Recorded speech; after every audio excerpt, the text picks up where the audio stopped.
Welcome everybody to Beyond the Shadows. I'm author and Beyond the Shadows. I'm author and ghost historian Mike Ricksecker. With me is Shadow Uncle, our chat shenanigator from Edge of the Rabbit Hole, and she also contributed here to A Walk in the Shadows. And we're going to get into your couple of contributions here and what type of things are lurking in the shadows. Really, it's been a big day with the book, and I want to thank everybody because when I woke up this morning, and when I say woke up this morning, basically I had 2 hours of sleep because I was on Coast to Coast AM last night and didn't get to bed until like after 4 a.m. because it started at 2 a.m. our time and ended at 4, and then of course a few minutes to get ready for bed and all that. So and at that point, Amazon hadn't really updated yet.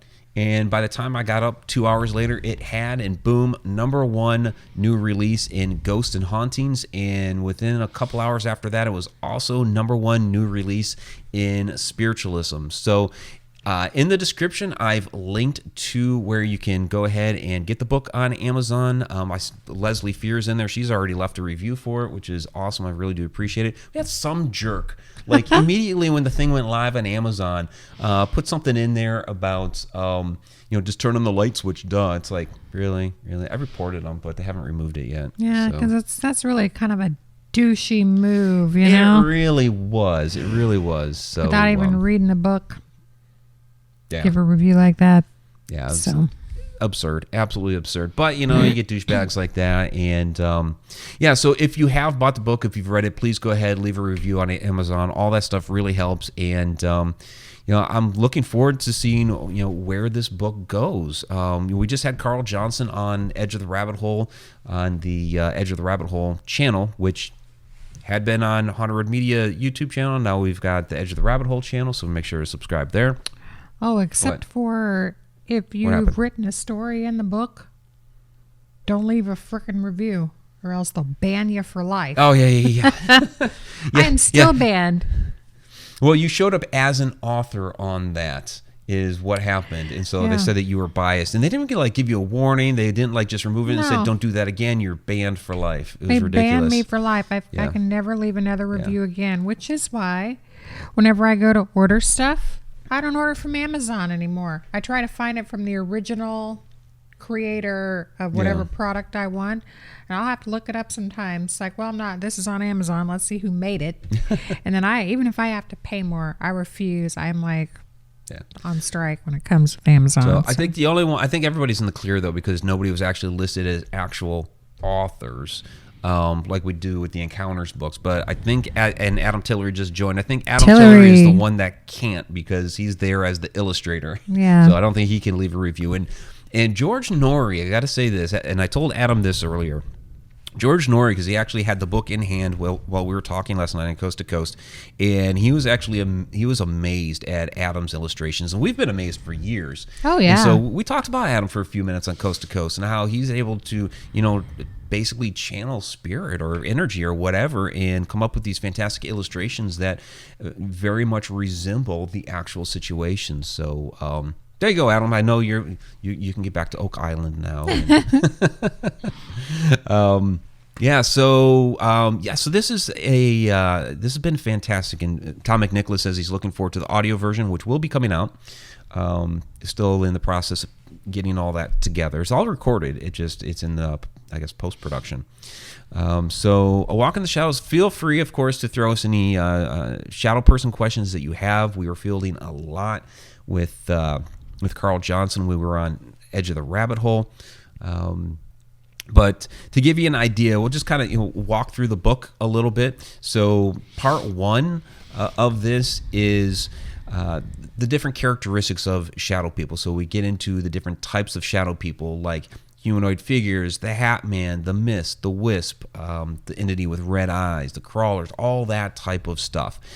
There's a lot of different stories and examples and people's experiences that are included in here that basically give you describe, here's what the humanoid figure is. And then, boom, it launches into the story about my humanoid figure experience. Sean Gilmore's humanoid figure experiences in there. And on through the different types of shadow people.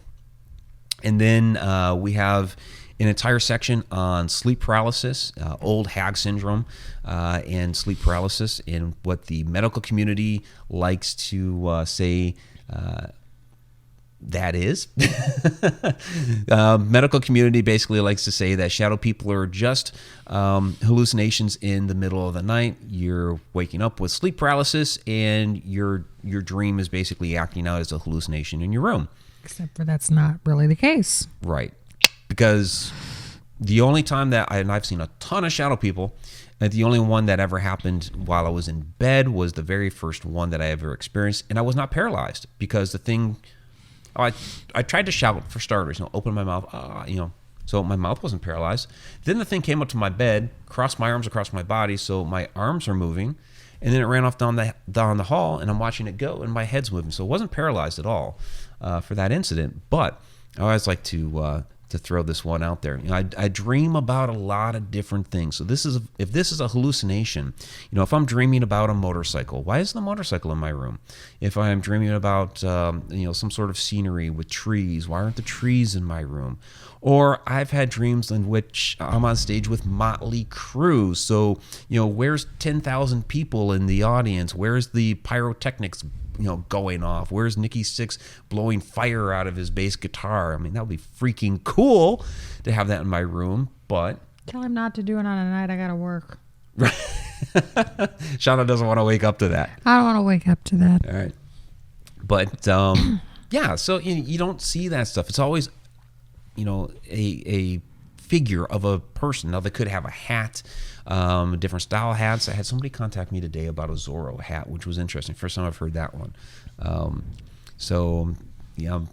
Still getting stories from people about their different shadow people experiences. So it's been a really interesting ride today for sure.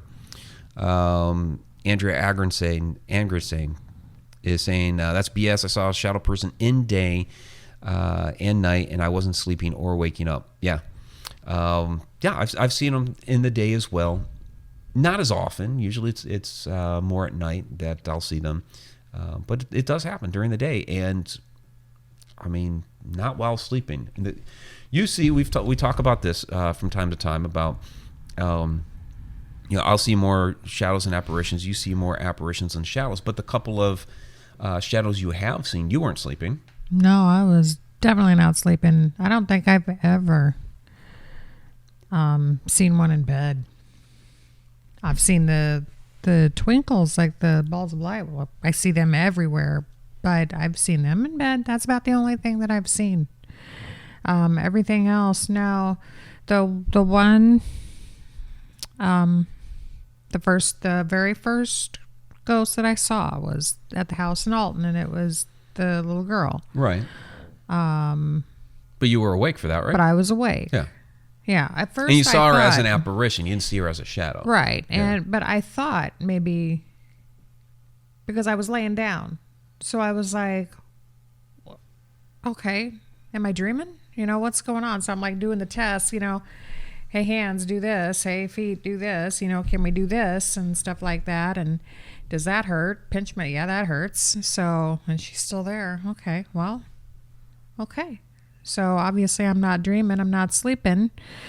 But yeah, all of my stuff is, they look like people. So I mean, I've seen shadows before, but they don't really last that long. They're quick. Yeah. Like on the goldenrod where you saw, dart into that room and the two twinkles follow it. So it's that quick. That one was not quick though. That one was just kind of like a slow, like it was walking. Although I couldn't see legs, but it looked Maybe like... it was the twinkles that were quick then? It was like that they knew that the shadow was there and that they knew that each other were there because they were like evenly spaced apart about mid-range, waist high on the shadow.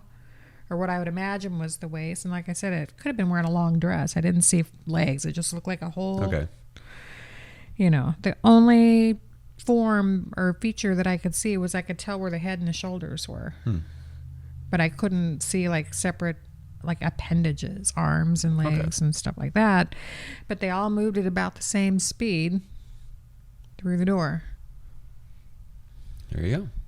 And that story is A Walk in the Shadows. Gotta throw this one out there real quick. Andrea Anger saying, Mike, if you're on stage with Motley Crue, hope you can sing better than Vince recently. I do not claim to be able to sing. Although I was I say lead screamer for a band that I was in high school. I'll say this. So I have what I call, we have a Motley Crue video out there on the Haunted Road Media channel, The Hauntings of Motley Crue. And I end it with I say if I have a superpower, it's a dream power. And I had one in which I was being asked, because I played bass when I used to play. And for whatever reason, Nikki was taking some time off, and they asked me to fill in for Nikki. So, I'm on stage with the rest of the band, and which was cool in a dream, of course. The crazy thing about that was the very next day, Nikki had posted on his Facebook page that he felt like he was retired because Motley wasn't doing anything, 6 a.m. wasn't doing anything. There's nothing going on. Of course, now Motley's back with Poison and Def Leppard, and so catch the stadium tour. So in any case, Leslie Fear saying that her son gets sleep paralysis. He doesn't like to talk about it. It's frightening. I thought that was Tammy that said that. No, it was. It was Tammy. Okay. Leslie's down there with the purse being stolen. I'm sorry. You're right. Tammy was the one with sleep paralysis, or her son. It is frightening. I've had it a couple times. Never saw shadow people during those particular incidents, and I do get into sleep paralysis. There's an entire section in the book on sleep paralysis, old hag syndrome, and all that. And yeah, it's frightening because all of a sudden your body just locks up. You're totally aware of your surroundings, but you can't move at all. So it is a temporary paralysis. For me, it was my body was so exhausted at the time that it just, boom, shut down right where I was at. Happened to be at work, which was not good. And I was able to wake myself up a couple times that it happened to me. But yeah, no shadow people during those incidents. Leslie Fear with the purse, recurring dream of the purse being stolen. Yeah, but your purse doesn't show up as a shadow in your room, does it? So Tom McNicholas, he's been reading the book. He says, I've heard your speech so many times on shadow people and still read stuff I didn't know. There's a lot of different stuff in here. I mean, those that have been following for a while will recognize some of the stories, but there's other things in here that I don't normally talk about that I've included. There's also a lot of stories from other people in here, and I also get into some topics I don't usually talk about within this book, but we'll mention some of those tonight. Robert Hanna, Mike, that shadow person that attacked you didn't have red eyes? No, actually it didn't. The red eye incident I have not actually seen the one with red eyes. The red eye entity was the one that was attacking Taliesin, the girl at the house in Edmond, Oklahoma, when we filmed The Haunted for Animal Planet back in 2010. The one that came up to me, across my arms, across my body, all of that, there were no eyes. It was just black, no features, no eyes, no nose, no mouth, nothing, just all black. So, what's interesting about this, so the chapter 1 recounts that experience. So you guys have heard that experience a lot of times. You've read it in Encounters with the Paranormal Volume 1. It's almost straight ripped from that, really. It's with some cleanup to it.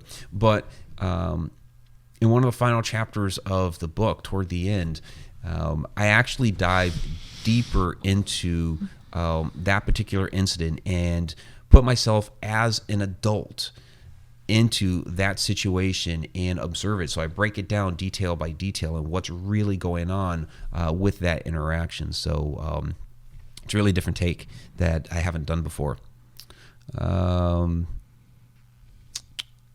Let's see. Let's see what I have. Excuse me, some actual questions.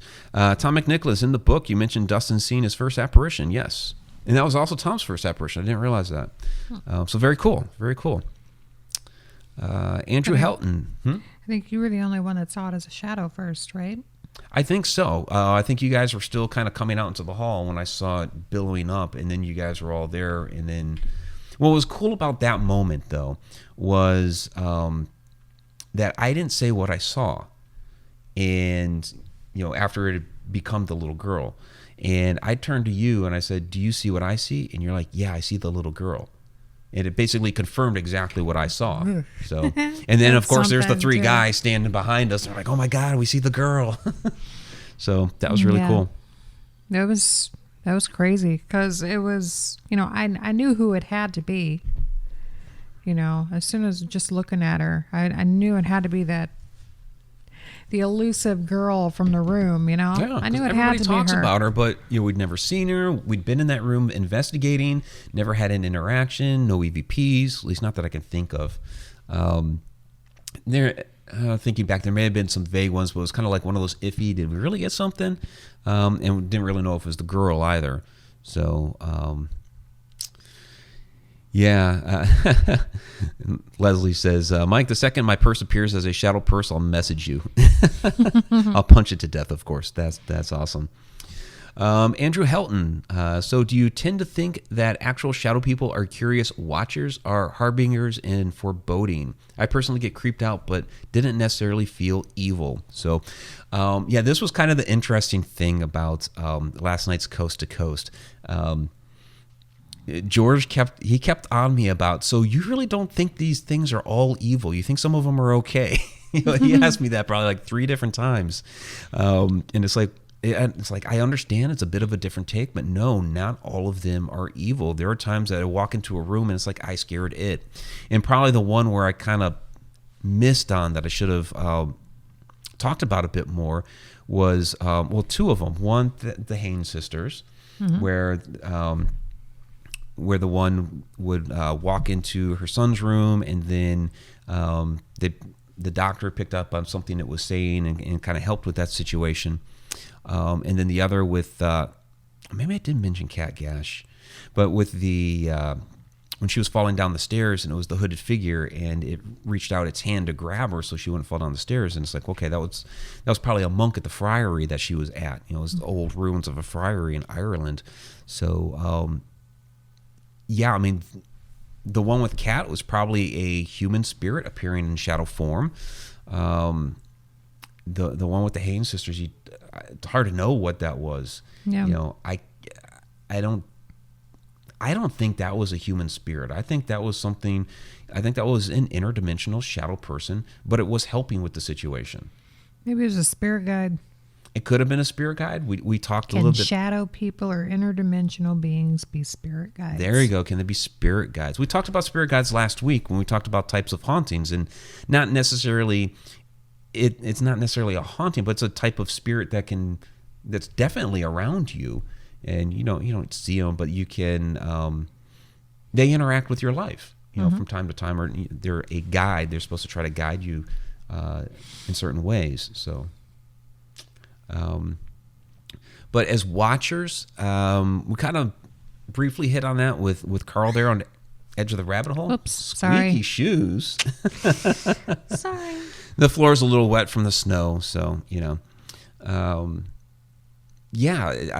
had mentioned, because Vanessa brought it up somehow. She mentioned a game that her son Gray was playing, and so one of the things that we talk about when we get into deeper shadows in here are shadows in the Matrix. And so the idea that if our world is a simulated universe, and so a lot of people refer to it as like a computer simulation. They refer to it as the Matrix.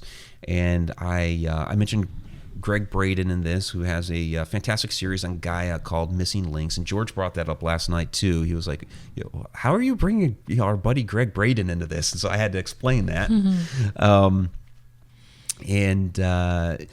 So I don't necessarily think it's a computer as we think of like the Matrix from the movies, or as our computers that we have today. I think it's some other organic or biological technology, something on a molecular level that is basically running through this life. I mean, most religious beliefs talk about another world beyond, that there's some other world beyond this one that's like above this or whatever. We've talked many times about reincarnation and that we go somewhere else. So and also the idea that we are supposed to be learning something here, and in a simulated environment, in a simulation, you're usually learning something or doing something or whatever, and trying to become a better whatever after the fact. So that's the idea when we talk about reincarnation, coming back life after life after life, and we're supposed to be learning something new, something new, something new. So it is that idea of a simulation, but we don't think of it as a computer. So shadow people interacting in that, this is a long way of getting around here. Shadow people interacting within that would be something from that outside world, our home world or whatever,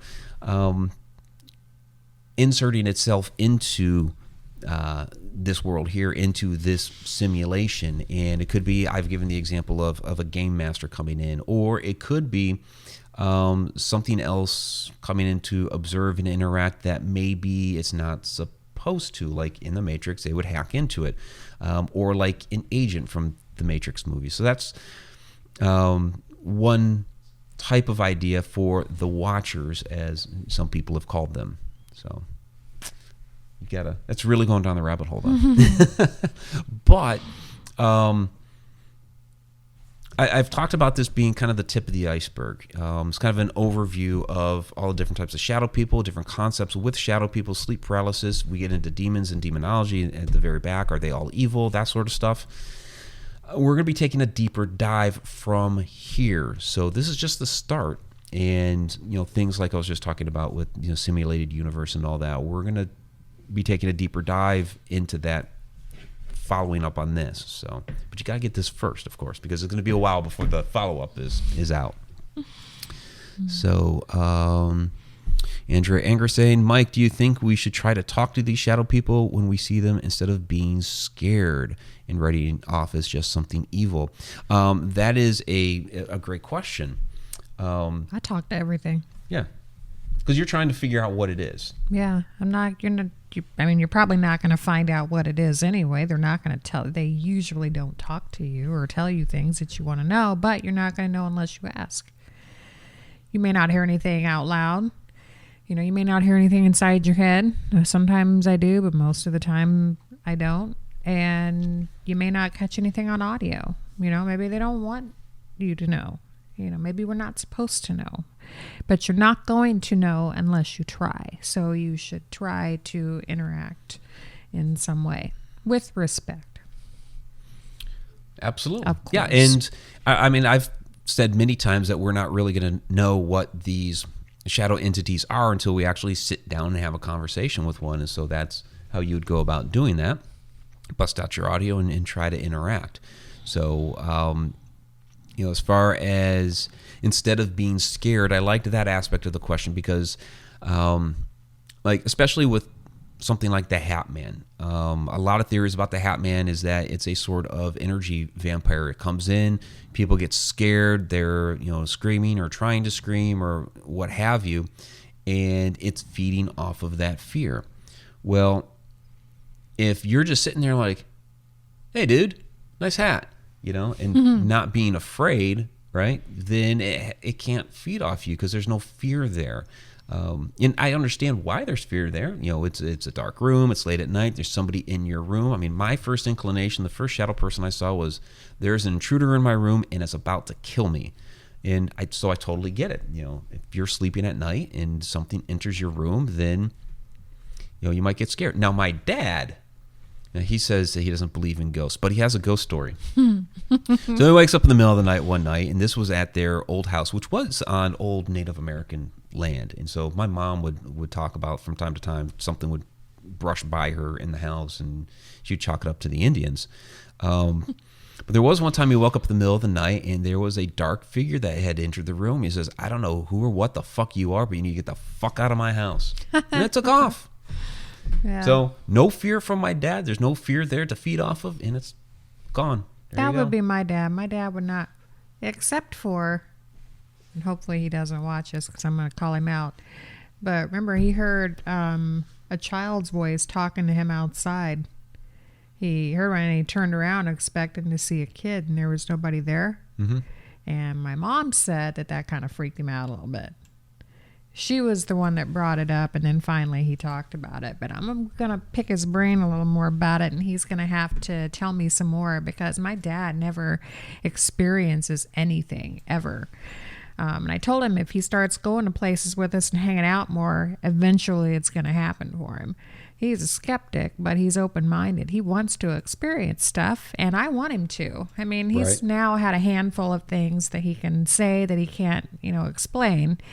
But he hasn't had the Holy Grail moment for investigators where you see a full apparition or you see something like that. But hearing a child's voice out loud, that kind of got him a little bit. And I was so happy to hear about it because, and my mom's like, well, it kind of freaked him out though. And I was like, well, okay, but at least it happened. So that's a good jumping off point. My mom never really experiences anything ever. She believes me, she believes us, and she's picked up EVPs and stuff like that whenever it's like, let's see what we got, and plug it in, and she was like, oh, I heard that. Who's that? I'm like, I don't know, Mom. They weren't there. I didn't see anybody. But, which there was another, did you get the... What? Have you ever heard in rare occasions some people were able to pick up a voice from a shadow person? From Steve White. Boxes. So shadow person voices. Usually it's telepathy is the way people pick up on a voice of a shadow person, and it's interesting because up until a couple of years ago when I was giving a lecture on shadow people, nobody talked about the voices of shadow people.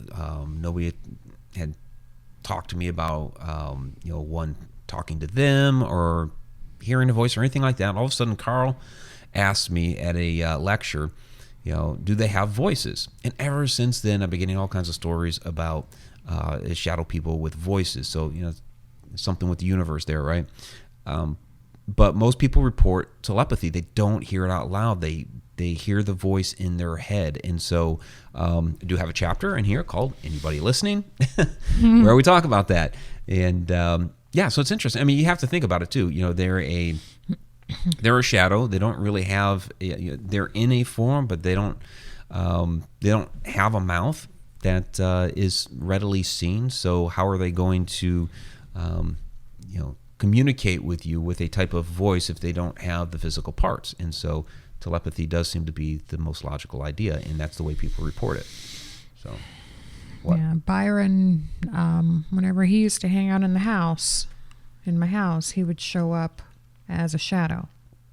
But the voice that I would hear was his voice.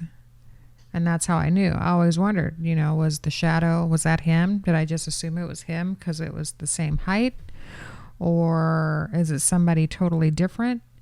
But whenever I would, call him out, by name, and he would do childlike, stuff to kind of mess with me. And, he was kind of sassy there, on audio. I mean, it was just like conversation back and forth, which, wasn't just your random, oh, there's an EVP said something. I don't understand what that means. But he was usually pretty clear whenever he talked, and he had the cutest little voice too. But he would show up in my house as a shadow. But the handful of times, but when we saw him at the cafe, a couple times I saw him as a little boy. Except for that one shadow that we caught in that picture that I still haven't been able to, prove otherwise. Right, that was really interesting because there's nothing that could produce that shadow that's within the frame of the picture. So yeah, and we've blown that thing up, as big as it'll go, trying to, prove that one as anything other than what it is. So Leslie Fear asking, Maybe some people see shadow people differently, meaning some see black figures, others see ghosts, a few see mists. Well, we talk about, personal resonance and, each of us vibrating at a different level. And so we've talked a lot of times about how Shauna will see more apparitions than shadows, and I'll see more shadows than apparitions. And I think it has to do with that personal vibration and resonance. Now, we were able to see that little girl at the same time. So there were 5 of us. So we were all basically at that same time resonating at the same level, and we're able to see her. So although nobody else except I was there for the rolling black smoke, but which would have been really cool to see. Yeah, it was pretty cool. So then Tim Schoen, are shadow people beings with ties to the location which they haunt? What might cause such a being to haunt said location? This kind of seems to be the case. So Carl was talking about Wilkinson Mill, that shadow staying there. There was a family that came up to me about a Hat Man experience that they were having, and all the girls in the bedroom were seeing the Hat Man, but it would only go up to the bed of the one girl. And this happened for, the years that they lived there. When they moved from that house, they were worried that the Hat Man was going to follow them, but it didn't. So they can only assume that the Hat Man stayed at the house that they had previously lived at. The only way to know for sure is to contact the new owners and ask them if they're experiencing the same thing. But I think it's safe to assume that the Hat Man stayed there. So, are they like assigned to a location? Is that where they work? If they are there for a purpose to do something, is it because they're assigned to that place? So, what's up? Ryan Scott's in the house, and he has been inside the cafe. Okay, cool. Yeah. Hey, Ryan. Good to see you. So, Ryan, then since we're talking about shadow people, if you can remember your experiences at the cafe, we went upstairs one day, and for the kids upstairs, we were playing shadow puppet theater. It was, speaking of shadows, totally different kind of shadow, but it was, when I was a kid, I used to like to play shadow puppets and stuff like that. But one time, shadow puppet theater was going on, and we kind of stopped for a little bit. And then there was a shadow up on the wall. Oh, and okay. so is it maybe mimicking your shadow puppetry? Somebody, because I was like, whoa, hold the phone, and then kind of put my hand up, kind of moved it around because we had the flashlight, and then I saw my hand, and then the shadow that was up there before that was up there for just like a couple seconds more, and then it disappeared, and I'm like, oh my God, do that again, because it never happened again. So he says, I for sure remember. I tell Minnie. Well, Mike's Cool. never been inside the cafe. I have not been inside the cafe. I really want him to, though. Yeah. I want to get back in there so if we bad. can get in touch with the owners, maybe, and sign a waiver that we promise that if we kill ourselves, we won't hold you liable. So, yeah. I mean, I could plummet to the cellar, which is within easy shot now, and be like, dude, I'm fine. I'll keep going. We're keep good. going. My leg's broken, but I'm good. We're good. I got another one. We're okay. So just as a reminder, there is a link in the description to the new book if you haven't already picked it up.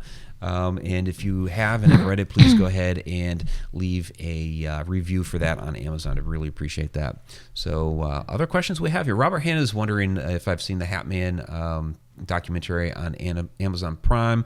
If it's the one I'm thinking of, I believe so. I know I've seen some different ones. The thing is, they all paint, even if it's not just the Hat Man, if it's like all shadow people, they always paint all shadow people as being, the most evil of all evil things. And this is where I have an issue. And it's the thing George kept writing on me last night. Like, really? There's ones that aren't evil? And it's like, yeah. There are ones that aren't evil. There's ones that are benign. So, but I will say with the Hat Man that, all reports I've gotten about the Hat Man are that it's up to no good, that it is striking fear into people. But I still wonder about it, because, okay, it's coming up to your bed. It's standing there being very freaking creepy. Sometimes it's flanked by a couple of humanoid figures. Again, very creepy. But what evil thing is it doing to you other than you're scared of the moment that you're in, you know? Again, we fear what we don't understand, and yes, a shadow person and if they're flanked by others is going, yeah, that has a very high chance of striking some fear into you.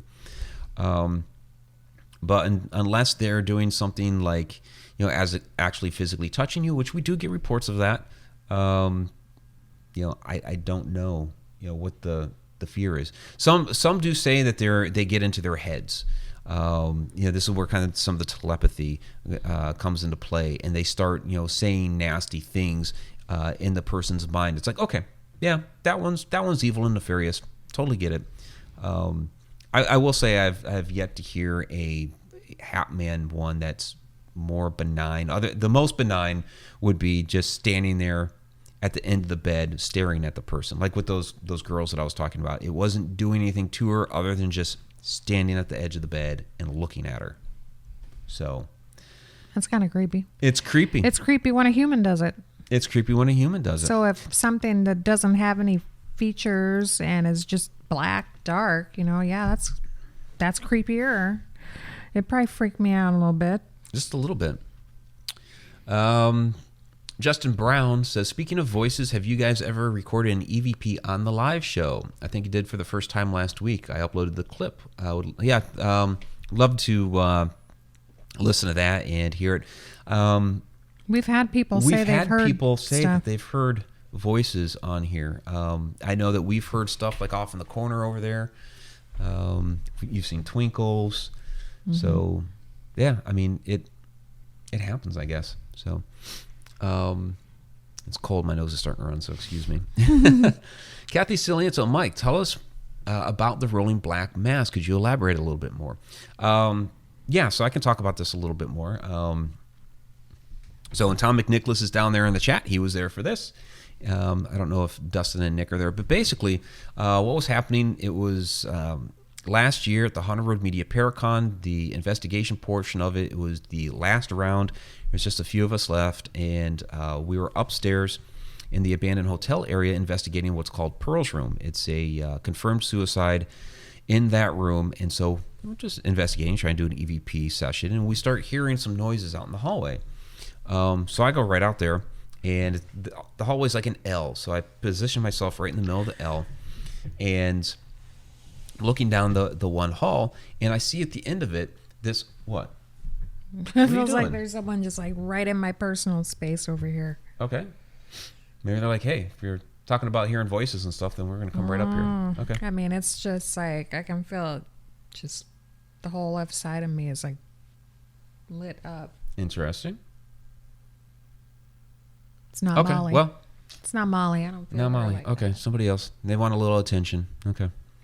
So in any case, I see at the end of the hall this black smoke that's starting to billow up, and I'm looking like, what in the world's going on down there? And it's coming closer, and it starts doing something really weird. So it starts like creeping up the right side of the right side of the hallway, the right wall, creeps up it, and then it comes back down. It creeps up and comes back down. And then one time when it comes back up to that right side of the hall, as it's continuing to come closer as well, it starts to transform and morph into this little girl. And that's when Shauna finally kind of slides in next to me. And I'm looking at it. I'm looking at Shauna. And I'm like, do you see what I see? And that's where Shauna says, I see a little girl. It's like, yeah. And then the other three, Tom, Dustin, and Nick, kind of came in behind us, and they're seeing the little girl. So it was a very cool moment. It was a very cool moment. It's cool that not just one person experienced it. It's always amazing whenever more than one person experiences something at the same time, because it's kind of rare, seems like, anymore. Yeah, but to me, that confirmed for me the idea that some of these shadow people are actually human spirits, because I saw a shadow turn into an apparition. So I had a long-standing belief that, nope, shadows are shadows and apparitions are apparitions. Just to, boom, being very black and white about it. Rob Guttrell, our good friend, years ago when I was giving a presentation, had spoken up during that presentation and said, I've seen my aunt as a shadow, some years ago, and actually I asked him to include that story in here so that we could share that and have some additional stories talking about this.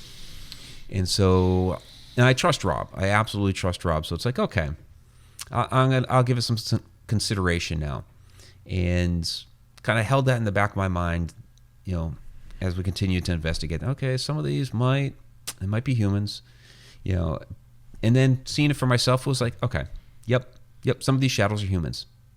Some, there's still what I believe a true shadow person is an interdimensional being. Are you still feeling something over there? Yeah, it's like very persistent. I don't know what it is. I think we have some equipment over here. We can bust out the audio recorders and. I mean, it's literally just, it's like, well, you guys know what it feels like whenever you start kind of like like one of your appendages fell asleep, and it just kind of feels like that. It doesn't feel. Marcellus Wilinski thinks you're having hot flashes. Whatever. Whatever. So Leslie's asking, did the little girl look the same to all of us? Same color, hair, clothing? Yeah, we talked to each other about it afterward, and it pretty much deduced that it was all the same girl. In fact, what was really interesting about this, so Rob had talked about the little girl for our Encounters with the Paranormal Volume 4. Just kind of briefly, because it's a story that's up there. He felt that she was up there. Again, we had never had an interaction with her. So for that particular story, for Encounters with the Paranormal Volume 4, Adam Tillery had created an illustration for that. So there was the illustration. And what was really interesting was that this is pretty much the girl I saw. And that's pretty much what everybody says that they saw as well. Even though they weren't like looking at the book or anything like that. We didn't have the book up there with us. We didn't have the book yet. Oh, and also, remember Kelly and her group saw a little girl also. Yeah, we don't know if it was the same one. In a totally different, it was whenever a different they were, area, yeah. Yeah. So, and had like a white dress. Well, she got really specific about hers, but that it was wearing, the dress was white too. And when we saw the little girl in the hall, she was wearing, it was, whenever it was starting to come in a lot clearer, was starting to be a lighter colored dress. Right. So, weird. Yeah, so, I mean, there's definitely a lot going on at Mineral Springs Hotel. So, come out to the Haunted Road Media Paracon, June 13th, 12th and 13th. So I keep saying June 13th, but it's 12th and 13th. We're doing a paranormal panel and a flashlight tour of the hotel Friday night, and then Saturday is the whole big event with all the vendors, all the speakers, and then we have the paranormal investigation Saturday night. So join us for that, and you can possibly experience some of these things for yourself. So you can go to hauntedroadmedia.com and sign up for it. There you go. It's right on the homepage. Tim Schoen's wondering if the studio's haunted. I don't know. I mean, I think it's just us. We've occasionally seen stuff pop in here. It could just be stuff that's tagging along. I don't think the studio itself is haunted. But. Since this started going on over here, like, you can't see her, of course, because she doesn't ever show up on camera. But Molly's like over there just on the other side of the camera, and she's just like, right. And she's just over there. But she's like standing in one spot, and she's not really moving. So, and then there's like, I've seen like a couple of twinkles light up in here. So it's kind of getting busy in here, I think. Yeah. Every once in a while, a little something goes on in the studio. And it could just be because we're talking about these sorts of things right now. And maybe because, we're projecting out there that, hey, we are friendly to these type of entities. Maybe they're deciding to be, pop up and say, oh, okay, well, sure, I'll make my presence known if you're friendly to us. Yeah, if you're willing to talk to us. I don't really feel scared or threatened or whatever. There's just a twinkle over there by the door. Okay. Don't really feel threatened or anything by it, but whatever is over here is not happy. I don't mean that it's angry, but just it kind of feels like a little frustrated or whatever.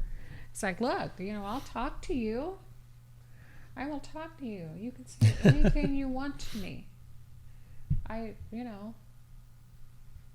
So Victoria Monday is asking, do we bring our own equipment for the Paracon investigation? Yes, you need to bring your own equipment for the Paracon investigation. But we bring our stuff too. Everybody brings. Yep. Everybody brings their own stuff. We don't have this huge cache of equipment for people to borrow. So, sorry. What happens a lot of times if you do bring a big cache of stuff is things walk anyway, and I don't have the money to pay for everybody to have a K2 meter or whatever. So, yeah, so bring your own stuff. So, makes it more personal anyway. Robert Hanna, are energy vampires interdimensional beings? Great question. So we talk about this with the Hat Man being an energy vampire or an emotional vampire. That's why they're, that's one of the things that they're doing in that situation is that they're striking fear into the person and feeding off of that fear. So we do kind of very briefly cover those type of vampires in this book because it's kind of what's really reported with the Hat Man and like the entity with red eyes. Something like the other one in here that's like really more nefarious would be the Crawler, but it's not really there as a energy vampire. In fact, it's really hard to discern what the purpose of the Crawler is other than to scare the shit out of you. That's the one where it's just like purely,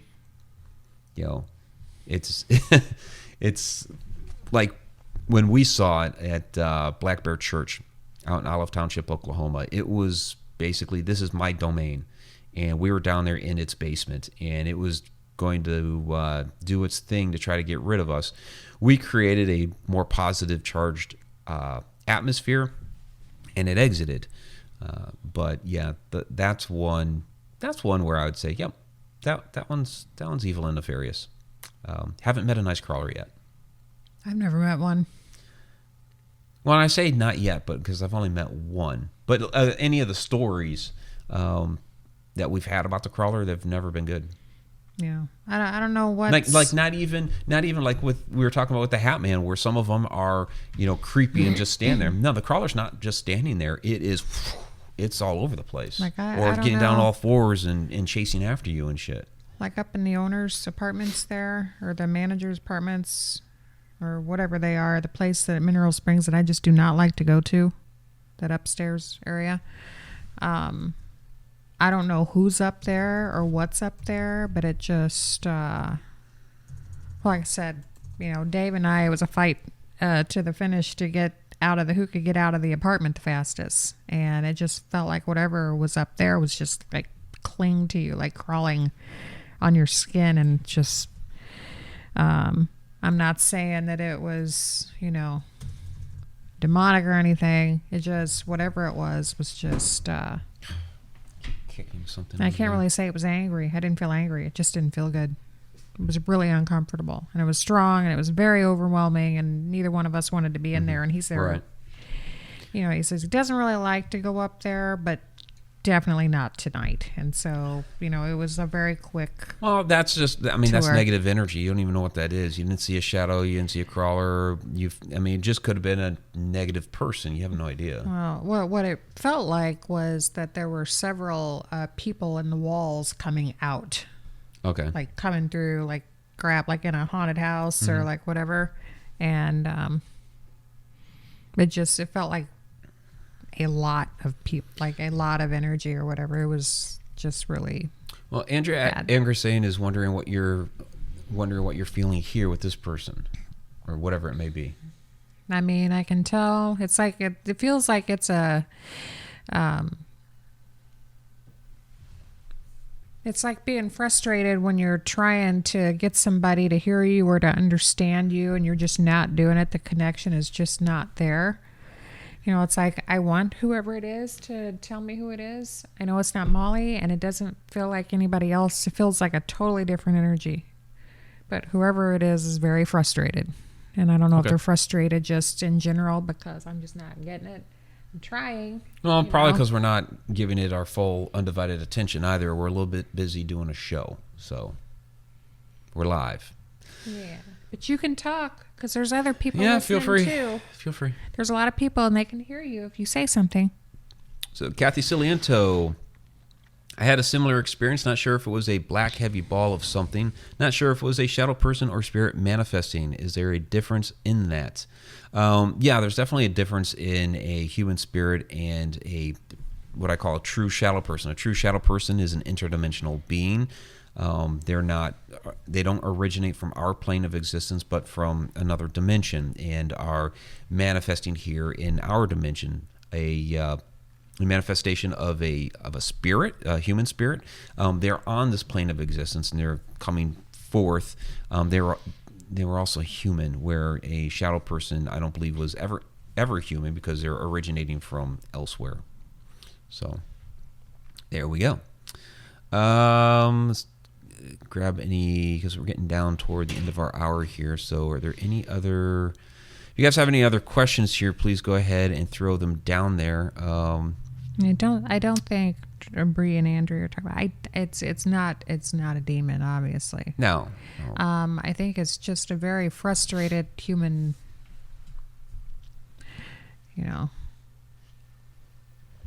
Kind of like Molly was before. It always felt just in that room, just kind of like, ugh, and all of a sudden, and then I could kind of feel, once it started.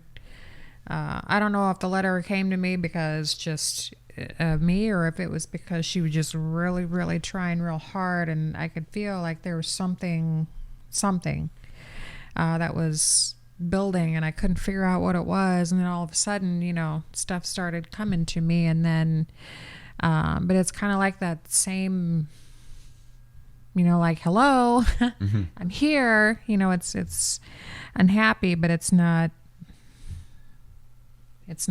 I don't feel like it's going to do anything to hurt me or anybody else. And okay. No, I have not felt this energy before, Victoria. This is like a new one for me. Usually it's the same ones visiting all the time. So this one's kind of different. And I don't know where it came from, but might just be passing through. I don't need another. Well, I don't really want another one to keep track of. But it's... I can't really tell if it's male or female, but it's not a kid. But it's not an adult either. It's kind of an in-between, I think. Okay. All right. Well, we have a couple more questions here, and then we're going to finish up the show. And so, Leslie, if you're asking, what are our thoughts on near-death experiences? I mean, they're legit. I believe they happen. A lot of people see different things. They might see a loved one. They might see Jesus. They might see a light. Some people say they don't see anything. A lot of people will report floating above their body, the whole OBE thing in regards to near-death experience. So you get a lot of different reports, and then people tend to come back from those and are able to interact with spirit a lot better, probably because they've touched that astral plane on a much deeper level. So that's my take. Mm-hmm. It's interesting. Yeah. Any opinion, or you just agree? Yeah. She agrees. She concurs. Mm-hmm. Kathy Ciliento, the $1 million question here. How would you be able to tell the difference on shadow people or spirit manifesting? Excellent question. I do address that here in A Walk in the Shadows. And so that takes time and research and investigating, because at first, unless you see that thing like that one time, the shadow manifesting into the little girl, it's like, okay, that shadow was a human spirit. You don't know. You see a shadow person standing there. You actually don't know if it's a human spirit or an interdimensional being. You have to, observe this characteristics. What is it doing? How is it interacting with you, the environment? Are you going to try to communicate with it? Go back to the location several times, see if you can see that spirit again, or that shadow person again, and again, try to investigate. You're going to have to keep going back. And the example that I use in this is with that red-eyed entity at the Edmond, Oklahoma house for the Monster in the Closet case. We never really saw the entity with red eyes. Taliesin did, her father did, her brother did, but we didn't go in there and listen to their stories and do an investigation and say, "Yep, you have a wraith, you have a demonic infestation. We're going to bring Carl Johnson." And no, we investigated there like a half dozen times. There were a lot of follow-ups. We kept in constant contact with the families, learning about everything that was going on there. There was a ton of research that we did into the house because there were ideas about, well, maybe this is the pissed off father of the original homeowner that shot and killed himself in that room. Maybe he's still disgruntled and pissed off. So we had to research all of those things and trial and error with investigations. Okay, if this is that guy, we're going to throw some questions out there pertaining to that guy and see if anything connects, if anything jives. And so it was a lot of work. We ended up deducing after all of this, and even going into that final cleansing night, we're still gathering other details and information to finally make the deduction. Yeah, this is what this is, and this is what Carl is going to do to cleanse this house, because this we've deduced this is what it is now. So it takes time. So all right, so I think that is going to do it for us tonight. I know it's getting late, it's getting cold out here, and because the studio doesn't have heat unless we have the furnace running. The furnace is loud, so we don't run it while we're live. So let's go ahead and get to some shout-outs here. Again, I put the link in the description for the book, A Walk in the Shadows. Absolutely appreciate all the support, the contributions, those that have, like the Patreon patrons that have helped, because that helped make this possible as well. You guys have been absolutely wonderful. So let's go ahead, and you know what? I forgot to post the Patreon thing. You Patreon patrons, you have a thing coming. It was supposed to get posted this morning, and this morning kind of really got away from me because there were cool things going on. So grab the book in the link. If you've read it, please put a review out there on Amazon. Appreciate that. So the shout outs here. I know Kathy Siliensis has tried to ask one more question about shapeshifters. Okay, so I'll say this. Talk about skinwalkers in here. So that gets addressed. Shapeshifters, are they evil? Are they negative? It's a mixed bag. So some are, some aren't. People usually attribute a lot to being negative. I think it really comes down to when we don't understand something, we automatically attribute it to being evil and negative. Yeah, that woman that I saw that was giving off an animal energy, which had never happened to me before, but I thought I was an animal before I saw her.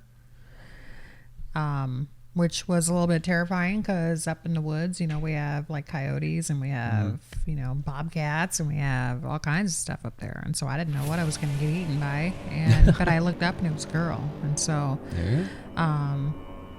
and then because of the style of clothing that she was wearing, even though she was blonde, I thought it might have been Native American in some way, because there was a lot of that energy.